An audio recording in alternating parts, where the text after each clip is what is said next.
नमस्कार बच्चों, मैं हूं गंगाधर हंडे और आज हम इस वीडियो के माध्यम से घटक कसौटी क्रमांक 1 कक्षा 10वीं विषय हिंदी इस घटक कसौटी क्रमांक 1 का हम उत्तरों के साथ इस वीडियो के माध्यम से अध्ययन करने वाले हैं।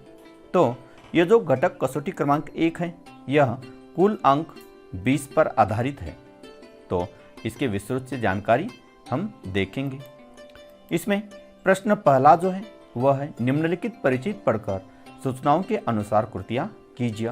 यह प्रश्न पहला 8 अंक पर आधारित है।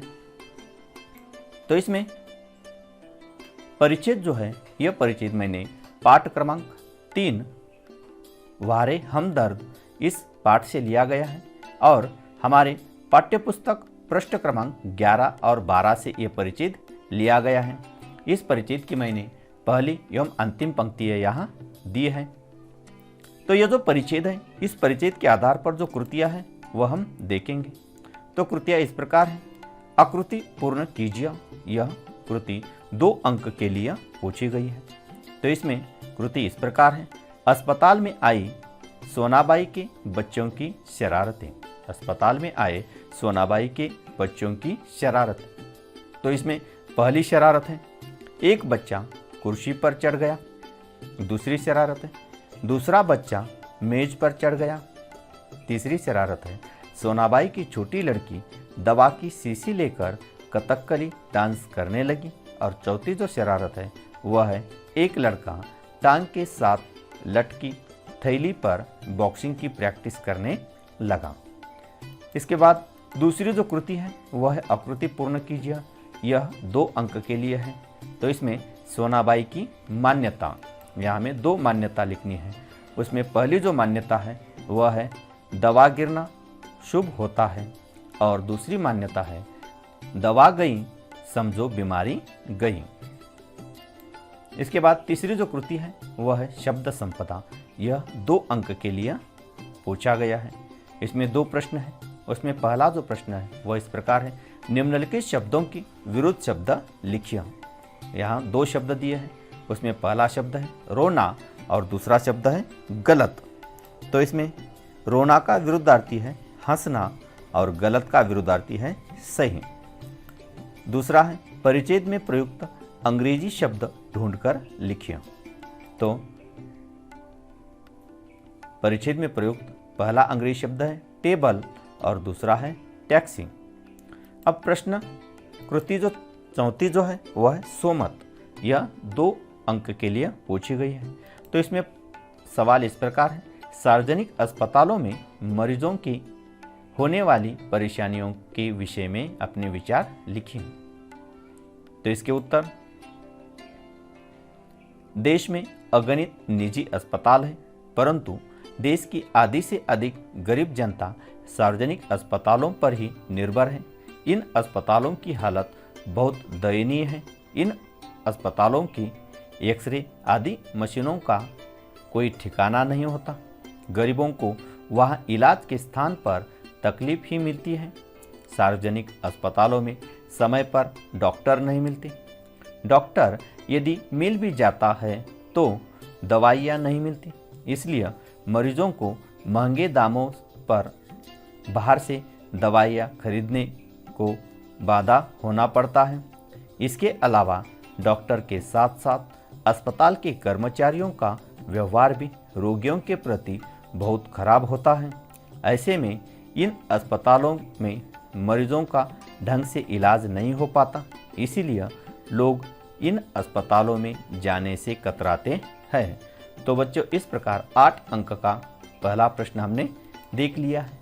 अब प्रश्न दूसरा जो है ये कविता पर आधारित है। निम्नलिखित पद्यांश पढ़कर सूचनाओं के अनुसार कृतियां कीजिए। यह 6 अंक के लिए पूछी गई है। तो इसमें काव्य पंक्तियां जो है वह हमने पद्यांश क्रमांक 1 भारत महिमा इस से लिया गया है और हमारे पाठ्यपुस्तक पृष्ठ क्रमांक 1 से ये काव्य पंक्तियां ली गई हैं। तो ये जो काव्य पंक्ति है कि पहली पंक्ति एवं अंतिम पंक्ति मैंने यहाँ लिखी है। विजय केवल लोहे की नहीं धर्म की रही धरा पर धूम, हमारी जन्मभूमि थी यही कहीं से हम आए थे नहीं।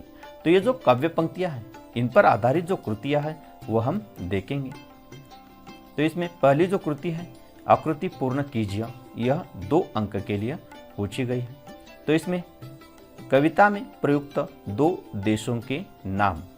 तो इसमें कविता में प्रयुक्त पहला जो देश है वह है चीन, और दूसरा जो देश है वह है सिंहल, मतलब श्रीलंका।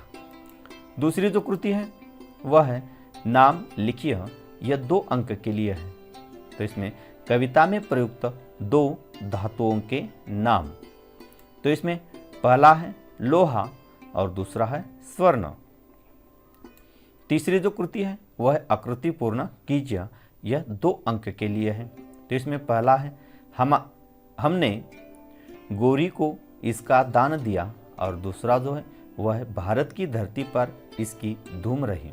तो इसके उत्तर है हमने गोरी को इसका दान दिया, तो इसका उत्तर है दया कहा, और दूसरा है भारत की धरती पर इसकी धूम रही, तो इसका उत्तर है धर्म की। अब तीसरा जो प्रश्न है वह इस प्रकार है, निम्नलिखित पद्यांश पढ़कर सूचनाओं के अनुसार कृतियां कीजिए। यह प्रश्न 4 अंक के लिए पूछा गया है। तो इसमें पाठ्यपुस्तक पृष्ठ क्रमांक 15 से यह लिया गया है। घना अंधेरा चमकता प्रकाश, आंखों के द्वार से आई बाहर। तो ये जो पंक्तियां हैं मन इस पूरक पठन से ली गई है। तो इस पर आधारित जो कृतियां है वह इस प्रकार है। पहली जो कृति है वह है आकृति पूर्ण कीजिए, यह 2 अंक के लिए है। तो इसमें हाइकू में प्रयुक्त महीना और उसकी ऋतु। तो प्रस्तुत हाइकू में महीना है फागुन और ऋतु है बसंत। अब दूसरी जो कृति है वह है उत्तर लिखिए, यह 2 अंक पर आधारित है। इसमें पहला है खिले हुए, इसका उत्तर है, और दूसरा है मंझधार में डोले। तो खिले हुए फूल और मंझधार में डोले, यह जीवन होता जो है वह है कोष्टक में दी गई सूचनाओं के अनुसार काल परिवर्तन कीजिए, यह 2 अंक के लिए पूछा गया है। तो इसमें पहला है शिवबा बाजार गया, इसका हमें सामान्य वर्तमान काल में परिवर्तन करना है, और दूसरा है स्वच्छ चांदनी बिछी हुई है, तो इसका सामान्य भविष्य काल में हमें परिवर्तन करना है। तो परिवर्तन इस प्रकार होगा, शिवबा बाजार जाता है, और दूसरा स्वच्छ चांदनी बिछी होगी। तो बच्चों इस प्रकार आज हमने यह देख लिया। ऐसे अलग अलग वीडियो देखने के लिए यदि आप चैनल पे नए हैं तो चैनल को सब्सक्राइब कीजिए। धन्यवाद।